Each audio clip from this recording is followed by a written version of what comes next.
Tonight, with the big push from the county to reduce carbon in the air, there is now another effort underway to educate students about that specific topic to keep the conversation going. 23 ABC's Rosada Simone traveled to a local high school to learn about a new program being implemented in some schools across Kern. The Carbon Cleanup Initiative has just launched at Ridgeview High School, and their goal is to educate students and the community about climate change. Local teacher Chelsea Lancaster of Ridgeview High School in Bakersfield is one of a select group of California high school educators teaching with the Carbon Cleanup Initiative Educational Toolkit. This toolkit was developed by the Livermore Lab Foundation, an organization whose main goal is to inspire the next generation of scientists and engineers. Chelsea, who teaches chemistry and environmental science, also co-chairs the Ridgeview Science Department. So when she heard about the curriculum designed to educate students about climate change, she jumped at the opportunity to teach her students something new. I think the big difference between this and other climate change curriculums is that they are focused on solutions and finding new solutions for this problem that we face. Lancaster says by starting with educating students and the communities the students live in about carbon dioxide and climate change, they create a foundation for understanding before they attempt to bring new technologies to remove carbon dioxide to Kern. Coming up, hear from two students about how this program changed their views on climate change and how you can reduce your carbon footprint. In Bakersfield, Rosaura Simone, 23 ABC, connecting you. And now taking a live look at downtown Bakersfield, where the sun is now setting. Really beautiful night, but of course those clouds still kind of hovering over. I want to take a look now at what we're experiencing. Our high temperatures across the state today: 60 in Sacramento, 58 in San Francisco, 71 in Fresno, and 72 here in Bakersfield. And now let's take a look at what we're experiencing right now. Right now we're at 68 degrees, a really nice clear day out there, humidity at 53%, winds at 9 miles per hour, and our cloud cover, as you can see, 25%, but rainfall at 0.00 inches, different than what we experienced, of course, earlier in the week. And now if you want to plan out your night, you're going to see that at 9 p.m. it's at 63 degrees, 11 p.m. 60 degrees, at 1 a.m. we are at 57 degrees, and 3 a.m. 54 degrees. And as we move into tomorrow, we get at 53 and 51, but I'm going to have more on that coming up later in the show. And California is well known for earthquakes, including right here in Kern County. And we want you to be prepared as we get ready for Earthquake Preparedness Month. Studies show that more than 50% of earthquake injuries can be prevented if people receive an early warning. Earthquake detection and early alerts are available on your phone in your settings. Alerts are powered by USGS's Shake Alert system. In the event of an earthquake, people will receive one of two alerts: the Be Aware alert to warn you of light shaking that's happening or coming soon, and the Take Action alert, which warns of a severe shaking likely to impact people immediately. And meanwhile, the parents of a former U.S. Marine detained in Russia say he is staging his second hunger strike to protest his treatment by Russian authorities. Trevor Reed, who lived in Tehachapi for a short while, is still fighting for his freedom, but his family is concerned about his health. Trevor Reed got 9 years in prison in July 2020 for allegedly endangering the life and health of Russian police officers during an altercation. Reed and his family deny the charges. His parents have been urging President Biden to work to bring him home. Today, they began a protest outside the White House in an effort to raise awareness about their son's case and to get a meeting with Biden. His parents now fear Trevor has tuberculosis and his life may be in danger. Our son's, physical condition, like many other American hostages, is going downhill fast, and so is our relationship with his hostage takers. Right. So that's why we think it's urgent that we speak to him and he get this ball rolling, and not just for our son, but let's trade for other Americans. Reed's parents plan to demonstrate outside the White House through at least Friday. Biden saying today he will make an effort to meet with them. And the United Nations Human Rights Chief says the Ukrainian people are enduring a living nightmare and that Russia's indiscriminate attacks are prohibited under international humanitarian law and may amount to war crimes. CNN's Cole Higgins has the latest. The town is just being shellacked with airstrikes and bombardment. Entire city blocks in Mariupol have been destroyed. New satellite images reveal once peaceful Ukrainian streets have been bombed to ruins, and the Red Cross warehouse in the city center has now been hit by at least 2 military strikes. We are outraged that attacks on health care are continuing. The Pentagon reports in the last 24 hours they've seen around 20% of Russia's forces that had been moving against Kyiv repositioning, with some heading to Belarus. I'm using reposition on purpose because the way it's being spun by the Ministry of Defense is that they're pulling back and they're trying to de-escalate and depressurize the situation, and we just don't believe, we haven't seen any evidence of that. Now, the U.S. believes that Russian President Vladimir Putin is being misinformed by his advisors about how badly the Russian military is performing in Ukraine. The fact that he may not have all the context, that he may not fully understand the degree to which his forces are failing in Ukraine, that's a little discomforting, to be honest with you. And it's certainly one outcome of that could be a less than faithful effort at negotiating some sort of settlement here. I'm Cole Higgins reporting. And tonight, the Bakersfield Police Department needs your help in finding a missing man considered at risk due to a medical condition. 40-year-old Alex Quiros was last seen on Wednesday, March 29th near Clyde Street and Brundage Lane. Quiros is being described as 5 foot 6 inches tall, weighing about 200 pounds with black hair and brown eyes. Anyone with information on his whereabouts should call BPD at 661-327-7111. And now to the new developments in a local murder case. In August of 2020, Jennifer Maldonado was charged with first-degree murder in the deadly stabbing of 26-year-old Angela Betts. But after 2 years, Maldonado has taken a plea deal to a lesser charge of voluntary manslaughter. 23 ABC's Veronica Morley spoke to the victim's family, who says after all this time, they feel defeated by the outcome. We never thought that this would be the outcome, at least. Haley O'Connor and Serena Ricaldi say they've gone to every court hearing they could since the death of their sister, Angelina Betts. She got along with basically everyone that she met. So, didn't matter what kind of background they had. She just found a way to get along with them. According to court documents, Betts died on May 21st, 2020, after she was stabbed multiple times in the 900 block of South Owen Street. The documents also say that on that evening, Betts was confronted by a woman she knew through mutual acquaintances. That woman was Jennifer Maldonado. According to documents, witnesses told police Maldonado confronted Betts, quote, over a relationship with a guy.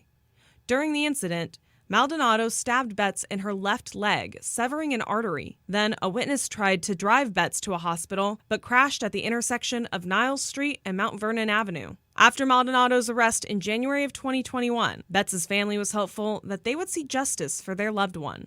So I want to believe that they did everything they could, but it's hard to, given what we've been told this whole time. Their hopes changed when, earlier this March, they discovered Maldonado was pleading no contest to voluntary manslaughter, facing 8 years and 8 months in prison. Betts' family saying they were stunned and confused. Lack of evidence, lack of witnesses, there was a lot of people who wouldn't cooperate. I want to say we're really mad at a lot of people. Court documents state that a number of witnesses were questioned regarding the stabbing. They even detail how one witness told police they saw Maldonado stab Betts, but the witness refused to sign a lineup after positively IDing Maldonado. I've had thoughts and feelings about it this entire time, and now suddenly it's I feel like I feel defeated in a way. For Betts' sisters, they say they understand the difficulties and complexities that come with prosecuting murder cases. But the shock of the plea agreement has left them angry. You see these things on the news about how people get short sentences and you don't think it's going to happen to you. And then when it does, it's just a weird feeling. And that was Veronica Morley reporting. And Maldonado is scheduled to be sentenced on April 27th. You can find more about this case on our website, turnto23.com. Coming up, we took a trip to LA this evening, all for the premiere of the new documentary about skateboarder Tony Hawk. More on the film and the scenes featuring Bakersfield when we return. Welcome back. Now to some entertainment news. 23ABC made the trip down to LA, specifically Santa Monica, for tonight's premiere of the new HBO Max documentary Until the Wheels Fall Off. It profiles the life of pro skateboarder Tony Hawk, featuring unseen footage and interviews. One of the moments in the film Hawk shared with us actually happened in Bakersfield, when Hawk tried out a local ramp here. I haven't been back to that ramp since we shot that 30-year anniversary there. I honestly, the ramp, we recreated the chain ramp to scale, and it's a lot smaller than ramps are nowadays. So for me, it was harder to skate because I'm used to a much bigger radius. And when in that ramp, in the context that it's at, there's not a lot of landing room, and I took a pretty heavy slam there, so I haven't been back. You'll see it in the film. Actually, it's a big part of the film. Oh, nice. Is that, which no one really knew about. Okay. But Sam thought it would be best to show it. Until the Wheels Falls Off will make its debut on HBO Max on April 5th. We'll have more from tonight's premiere on 23ABC News at 11 and on our website, turnto23.com. And today, students at Liberty High School took part in a special history lesson that reaches far beyond their lectures and textbooks. Quite simply, it's a day to appreciate our local veterans. Earlier this morning, students with the National Social Studies Honor Society held a drive-through providing gift bags to local veterans. It's right here. I can hardly talk. It just overwhelms me. I feel like I'm a living stone, and I want our children, to know all of our history, ugly or bad, but true. The parade of cars began at 10 o'clock this morning as veterans began rolling onto campus, greeted by students from Liberty High. And now taking a live look at downtown Bakersfield, where you see we're having really a beautiful sunset there, but those clouds still rolling in, kind of been with us all day today. But overall, really nice day for us today, a little bit on the cooler side. But now I want to take a look at what we're experiencing right now across Kern County. So right now in the valley, we're at 67 degrees in Delano, 68 here in Bakersfield. As for our mountain communities, though, we're at 60 degrees in Wofford Heights, 69 in Kernville, and 57 for Lake Isabella. And for our desert communities, we're at 71 in China Lake, 68 in Ridgecrest, and 64 in Jawbone Canyon. Now let's take a look at what we're going to experience tonight and into tomorrow. Once again, for our valley communities, we're going to be at the mid-40s for our low and 70s for our high. A little bit different though for our mountain communities. In our mountain communities, you can see we're going to experience 42 is going to be our low for Wofford Heights, and 68 is going to be our high. Lake Isabella, 42 our low, and 67 is going to be our high. And then for our desert communities over in China Lake, we're going to be at 46 for our low and 79 for our high. Kind of similar in Ridgecrest at 47 for our low and then 79 for our high. So overall, not too bad day tomorrow and into tonight. Now taking a look at the wind that we're going to experience. So overall today, really not too much winds happening, but tomorrow that's going to look a little bit different across Kern County. We're going to have some of that wind kind of rolling in, as you can see, really across Kern County, but the only place where it's going to be a little significant is going to be Lake Isabella at 26-mile-per-hour winds. So a little bit windy there, but overall not too much to complain about. And then moving into our AQI for tomorrow. So tomorrow we're going to be in the good range at 50 AQI. So overall a really nice day, not too much to complain about. And you can even see our roof cam in the background. That's good. And so tomorrow's going to look a little bit like that as well. So a great time to just get outside and enjoy that fresh air. Now let's take a look at our Valley 7-day forecast. Now tomorrow we're going to have a little bit of a cooler day at 70 degrees, but as we move into Friday, it's going to be 77 degrees. So a really nice day there, but our weekend looks even better. We're at 81 on Saturday and then Sunday at 77 degrees. So a great weekend to just get outside and enjoy that fresh air. Now moving into Monday, we're going to get a little bit cooler at 73 degrees, but as we move into Tuesday, we're back at 77 and even 85 degrees next Wednesday. So overall, nice spring-like weather in the forecast. Now taking a look at our mountain 7-day forecast, the same thing is going to happen there. Lake Isabella, a little bit cooler tomorrow, 67 degrees. Tehachapi at 58, Fraser Park at 58 degrees as well, with that 10% chance of rain, but it shouldn't bother us just too much. Now as we move into Friday and the weekend, it just gets even better. 77 degrees for Lake Isabella on Friday, and then for Tehachapi, 67 degrees, and then Fraser Park, 64 degrees. So overall, not too much to complain about in our forecast, just not light spring-like weather in the forecast. And still ahead, a task force in California is considering how the state can pay reparations to black citizens whose families were hurt by slavery. Look at how it all will be decided when 23ABC News at 7 returns. Welcome back. A California task force on reparations has come to an agreement on who should be eligible for compensation.